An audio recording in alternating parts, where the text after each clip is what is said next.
Welcome to this quick introduction to editing emails and documents in Twice. In your settings, navigate to Emails. Find the email you want to customize and open the editor. On the left, you edit the content, and on the right, you see a real-time preview of how your changes will look. You may also switch between your offered languages. Use the search function in the editor to quickly locate specific parts of the template. Replace them with your own custom text matching your brand's tone and style. Get creative. Customize the look and feel with changes to text, colors, styles, and fonts to suit your business.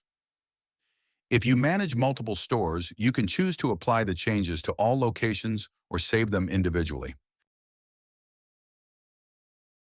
And that's it. For more detailed instructions on editing HTML and using handlebars, visit our Help Center.